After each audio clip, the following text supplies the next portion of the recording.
We're going to talk a little bit about, we talked a lot, obviously, about privacy today and the past 2 days. And there's a lot that you can get to on the internet. And so Barry's been doing some practicing with his computer to go out and find out what you can find out about other people or yourself on Facebook, in social media, through Google. And then I'm going to show you how to use some more advanced operators in Google. That's called Google Dorking. So that you can, and then we're going to go back to the table here, to the computers, and you'll get a chance to do a little Google dorking if you want. And I've also got some security dashboards that are really cool. So we're just going to talk for a little bit. Barry's going to start off with his demo. Yeah. Hi. So how many of you guys out there have Facebook accounts? Okay. Or your parents. Or your parents. Are you friends with your parents? Well, on Facebook. On Facebook. You can be friends with your parents outside of Facebook. Yeah. How many friends do you have? How many have 50 friends? 100 friends? 200 friends? 500 friends? Do you know all of your friends? Like, you're personally aware of every friend you have. How many of you join groups? It's another thing you can have. So you might join your high school alumni group. You might join a community group. When you join a group, you're friends with everybody in that group. So whether you know it or not, they're now being able to see everything you post unless you make some security changes. So there's some things you can definitely do on Facebook that, I don't know, maybe you want your site to be public. So what I've done is I've set up, I call this my alter ego account. So it only has one friend, and the friend is me. From this account, I can go into and look at my account and then see friends of mine that have left their security settings open, so that things are not so private.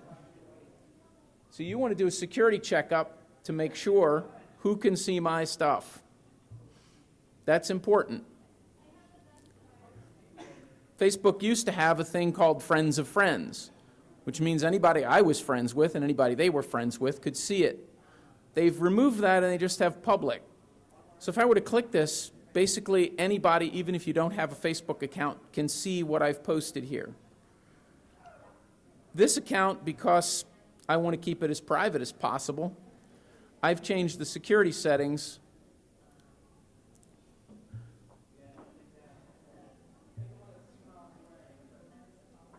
so that I'm the only person. You'll notice this, I allow friends of friends to contact me, but not very much else can go on.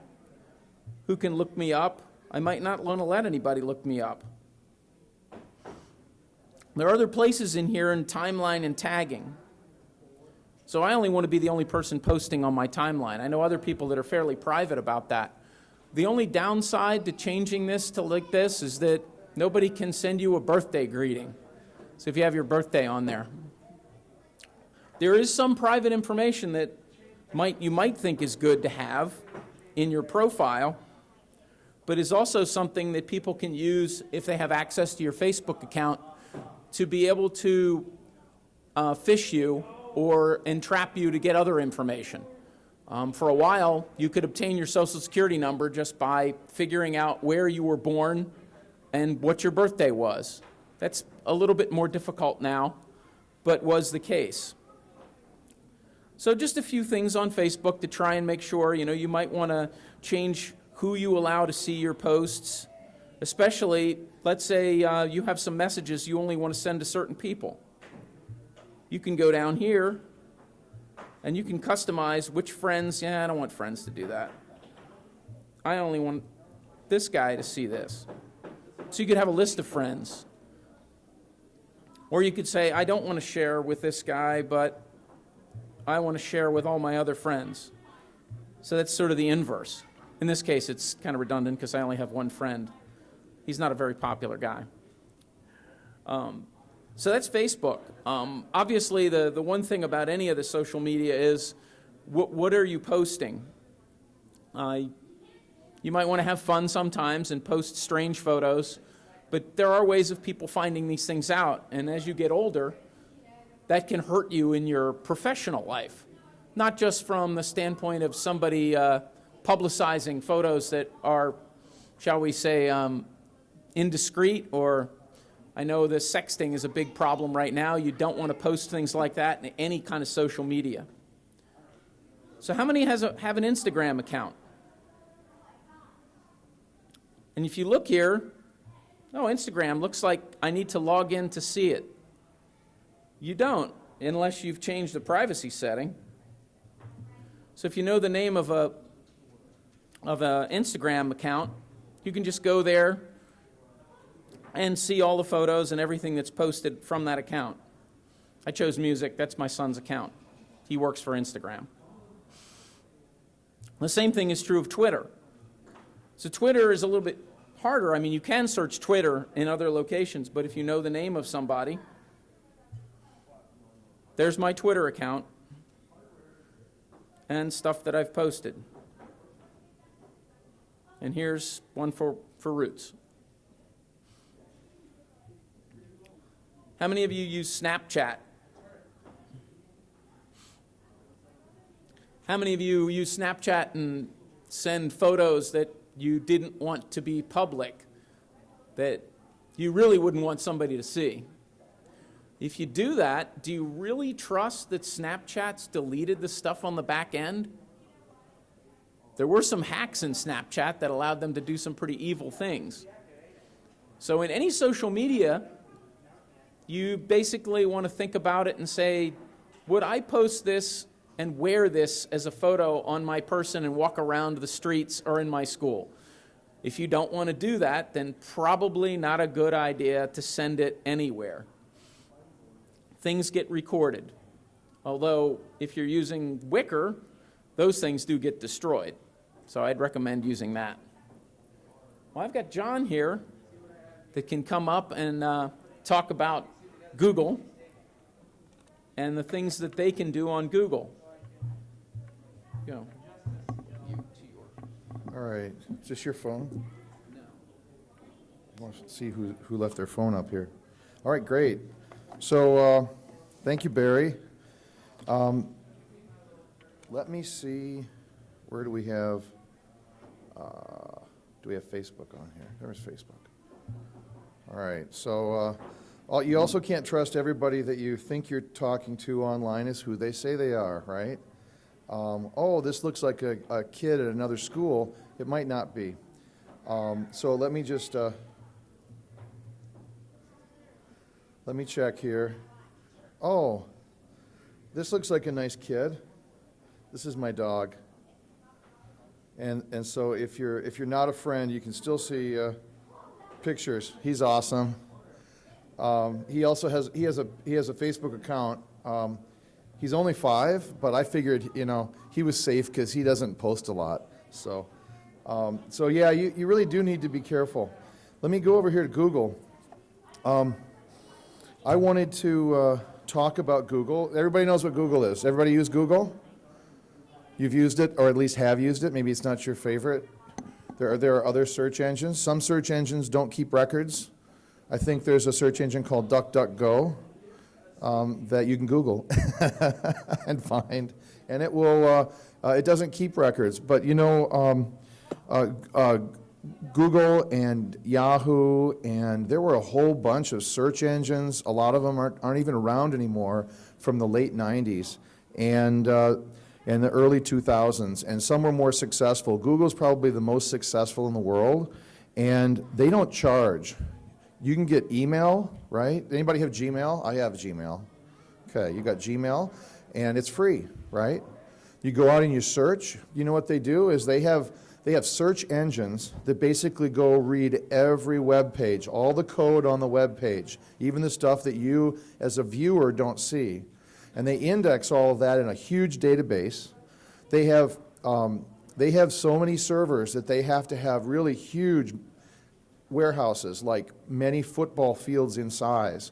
And lots of air conditioners because it gets hot, and they're really, really a lot that they index, the whole internet. And so how do they make money? Why does Google just give this all away for free? Well, they don't. They look at where you go on the internet, and they build up a profile, and they sell that information to other companies, following their, their privacy EULA, the user agreement that you can go online and read. But basically, they have a lot of right. That's where they make their money. And when you go to a web page, you'll see on the side. Let's go search for something. Let's search for DEF CON. All right. If I go search for something, oh, this is probably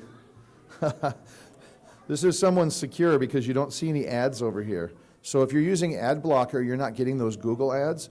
But any ad that you have that pops up, the company that provided the ad then also knows that you're going to that page and what you're doing. So anyhow, they make a lot of money off of marketing. And sometimes there's a story about a young lady who was in college, and she was going to have a baby. But she didn't tell her family that she was going to have a baby.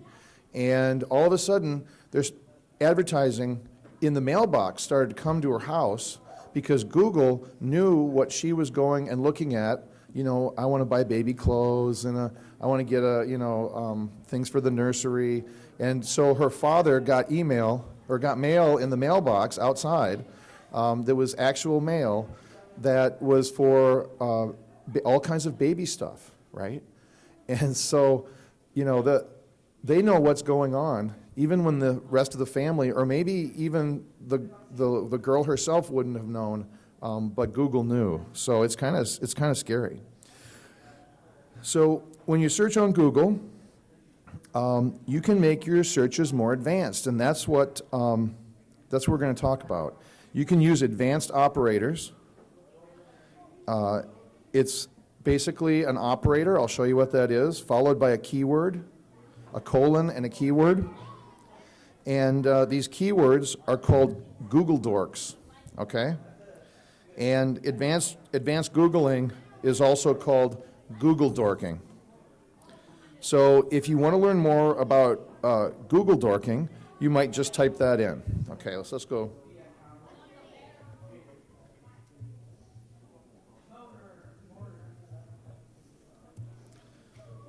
All right, so then we have a bunch of information that shows up Google dorking. We might get better results if we're searching for something. Sometimes Google wants to interpret what Google thinks you want to search for. And so I'll use my example. So let's say I'm going out to find me. Obviously, I have to put a last name because there's lots of Johns. Well, I don't think any of these guys look like me. Okay, so obviously there are lots of John Johnsons, and I'm not as well known as the gentleman on the left. Was the publisher and founder of Jet Magazine. He passed away a couple of years ago, but he's John H. Johnson. And so maybe I need to put my middle initial in here. Okay. Oh, well, I've never been a general. Let's look. You can pop over and look at images. Well, there happens to be a very well-known general. Okay, I am on there, but and then there's a John D. Johnson Bulldog, right? There's a whole brand of dog called John D. Johnson Bulldogs, and that's not me either. I'm not the old guy or the dog. Okay, so let's see. If you want to be more precise and not have Google guess what you're looking at, you can put quotes around the terms. Okay, so let me put Dr. John D. Johnson, and what comes up? Oh, well, I'm not a spine doctor. Okay, I don't work on neurosurgery, so this isn't me. So now maybe I need to put in another keyword. So let's put in security. All right, you can see my my Twitter, my website, my slide decks, my blog. all kinds of information. And hopefully if we go over here, yes, there's actually some pictures of me. And that is a cartoon of me, but that was back when they had a Simpsons cartoon generator. All right, so you can narrow your search. And let's go back here to web.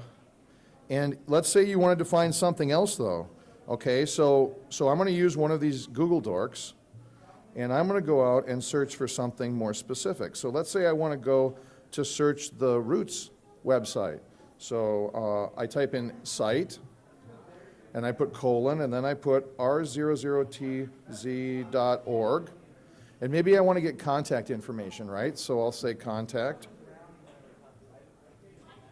And it's going to search the Roots site. So now if I typed contact, I'd get contact information from dozens, hundreds, thousands of sites, right? I get like 100,000 or 1 million results. Now I'm going to type it in here. I get 29 results. And the first one is how to contact Roots Asylum, okay?